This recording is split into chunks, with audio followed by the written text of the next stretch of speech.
আমরাও বিজেপি সরকারের চার্জশিট বার করব, কেন্দ্র সরকারের চার্জশিট বার করব। আপনারা আমার হয়তো বক্তব্যতে শুনেছেন, মানুষকে তাদের ধ্যান অন্যদিকে আকর্ষিত করার জন্য অনেক প্রচেষ্টা তারা করাচ্ছে, কিন্তু আমরা যদি রাস্তায় নেমে পড়ি একে একে ধরে ধরে, তাহলে এমনি মানুষ যে 10টা 15টা ভোট দেয় সেটাও দেবে না। কেন আমরা এত সহজে ভুলতে চাই না?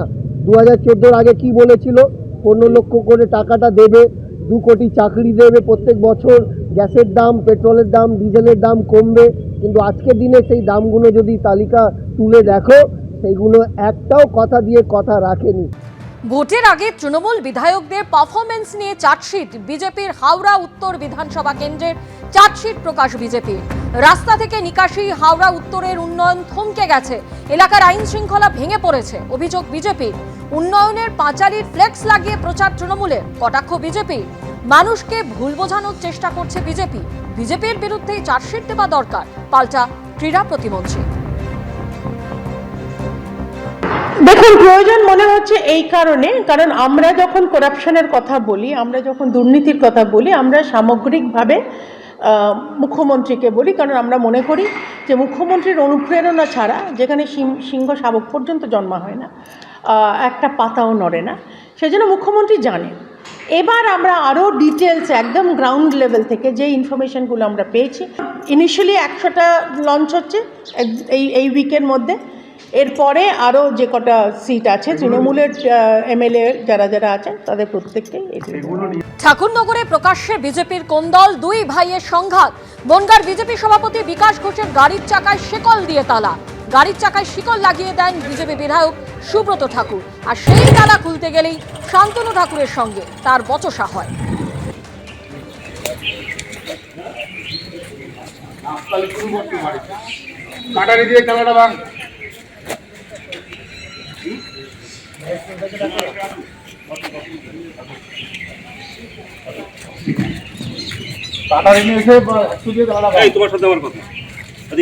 আমার বাড়িতেও আসছে, আমার সঙ্গে দেখা করতে। ঠিক আছে, আমার ওর সাথে কথা। আমার কথাটা হচ্ছে যে তুমি সেদিনকে পালাই গেলা, তারপরটা সেদিনকে বললো তারপর না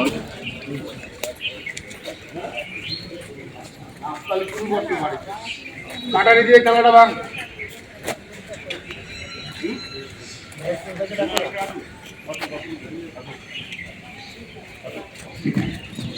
টেলিফোনে রয়েছেন আমাদের প্রতিনিধি সমীরণ পাল। সমীরণ, একই দলে রয়েছেন দুই ভাই, একজন বিধায়ক অন্যজন সাংসদ, এইরকম একটা সংঘাতের পরিস্থিতি কেন তৈরি হলো? দেখো, দীর্ঘ কয়েক মাস ধরে এই সংঘাতের পরিস্থিতি তৈরি হয়েছে এবং আজকে সেটা চরমে পৌঁছয় যে ঠাকুরনগর মতুয়া ধামে যখন সাংসদ তথা কেন্দ্রীয় জাহাজ প্রতিমন্ত্রী শান্তনু ঠাকুরের কাছে এসেছিলেন বনগাঁ সাংগঠনিক জেলা বিজেপির সভাপতি বিকাশ ঘোষ, সেই সময় দুপুরবেলা তার গাড়িতে শিকল দিয়ে তালা লাগিয়ে দেওয়ার অভিযোগ ওঠে যে বিজেপি বিধায়ক গাইঘাটার সুব্রত ঠাকুর এবং তার অনুগামীদের বিরুদ্ধে। এবং এই নিয়ে পরিস্থিতি উত্তপ্ত হয়ে ওঠে এবং শান্তনু ঠাকুর নিজে বেরিয়ে আসেন। এবং শান্তনু ঠাকুরের বক্তব্য হচ্ছে বিকাশ ঘোষ তার সঙ্গে দেখা করতে এসছেন, সুতরাং তার একটা দায়িত্ব যে তার গাড়ি থেকে শৃঙ্খল মুক্ত করা। এবং সেই মতো তিনি বেরিয়ে আসেন এবং বচসায় জড়িয়ে পড়েন সুব্রত ঠাকুরের সঙ্গে। এবং তিনি স্পষ্ট বলেন যে তার সঙ্গে দেখা করতে এসছেন বিকাশ ঘোষ, এসব করা যাবে না। এবং তারপরেই শিকল খুলে দেওয়া হয়। এর কয়েক ঘন্টা যেতে না যেতেই এবং যে কারণে তালা জ্বালানো হয়েছিল, সুব্রত ঠাকুরের পক্ষ থেকে বলা হয়েছিল যে বনগাঁ সাংগঠনিক জেলা বিজেপির পক্ষ থেকে যে সমস্ত মন্ডল সভাপতির নাম ঘোষণা করা হয়ে গেছিল অনেক আগে, সামনে নির্বাচন এবং তার আগে যাতে সংগঠন মজবুত করা যায়, সেই কারণে গাইঘাটা মন্ডল 1-এর বিজেপির যে সভাপতি সেটা নির্বাচন করা হয়নি। কারণ সেই কারণে সেই দাবিতেই তারা এই ঘটনা ঘটায়। এরপরে অস্বস্তিতে পড়ে বিজেপি নেতৃত্ব, প্রকাশ্যে সাংসদ বিধায়কের দ্বন্দ্ব এবং তারপরেই সাংগঠনিক জেলা বিজেপির পক্ষ থেকে সভাপতি বিকাশ ঘোষ, তিনি গাইঘাটা মন্ডল 1-এর যিনি সভাপতি ছিলেন সন্তু ঘোষকেই আবার পুনরায় ওই পদে বহাল করেন। বলেন তিনি জানিয়েছেন যে সামনে নির্বাচন এবং সংগঠন মজবুত করার জন্যই এই সিদ্ধান্ত নেওয়া হয়েছে। ধন্যবাদ সমীরণ। বিজেপির মন্ডল সভাপতি নিয়োগ নিয়ে ঠাকুরনগরে সুব্রত ঠাকুর এবং শান্তনু ঠাকুরের মধ্যে সংঘাত, এই দুই ভাইয়েরই কি বক্তব্য শোনাবো আপনাদের। আমার একটা গাইঘাটা মন্ডল 1 আর একটা কল্যাণীর বেরোয়নি। আমরা অনেকবার গেছি আমাদের নেতৃত্বের কাছে, রাজ্য নেতৃত্বের কাছে, সেন্ট্রালের নেতৃত্বের কাছে যে এই দ্রুত বের করা উচিত, না হলে পরে এখানের যে এসআইআর হচ্ছে, সিএর কি হচ্ছে, বুথের যারা আছে, কোনো রকম কোনো হিসাব নিকেশ নেই, কিচ্ছু নেই একদম। মানে ওটা সব থেকে গাইঘাটার মধ্যে সব থেকে বড় মণ্ডল, 4টে অঞ্চল নিয়ে আপনারা ভাবুন, 72টার উপরে হচ্ছে বুথ।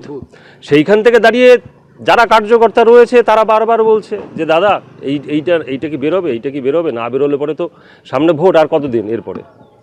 তারপরে উপর থেকেও বলা হয়ে গেছে যে এই মণ্ডলটা বের করে দিতে আসবে আর বলবে যে না এই সমাধান সূত্র ওনার কাছেই, তো উনি চাইলে পরে ওনার প্যাড বের করে উনি লিখে সিলটা করে সাইনটা করলেই হয়ে যায়। এদের কি করব, এই যারা কর্মী রয়েছে আমি এদের কিভাবে বলবো? মূলত জেলা সভাপতি আমার কাছে এসছে, সেখানে কিছুক্ষণ পরে শোনা গেল যে জেলা সভাপতির গাড়িতে তালা দিয়েছে শিকল দিয়ে। কে দিয়েছে? শুনলাম যে সুব্রত ঠাকুর দিয়েছে। এখন প্রশ্ন হচ্ছে কেন জেলা সভাপতির গাড়ির চাকাতে তালা দিয়ে আটকে দেওয়া হলো। তার যখন পরিসংখ্যান খুঁজে বার করলাম, শুনলাম যে মণ্ডল 1 যে সভাপতি, সেই সভাপতি করতে হবে, নাহলে জেলা সভাপতিকে যেতে দেওয়া হবে না। না, এটা গোষ্ঠীর বিষয় নয়, এটা শুধু তাদের ডিমান্ড হচ্ছে মণ্ডল সভাপতি তাদের কথাই করতে হবে। এটা নিয়ে বসা যায়, এটা নিয়ে আলোচনা করা যায়, কিন্তু সেটা না হয়ে এরকম পরিস্থিতি হলে পার্টির ক্ষেত্রে ক্ষতিকারক আমার মনে হয়। এবিপি আনন্দ, এগিয়ে থাকে, এগিয়ে রাখে।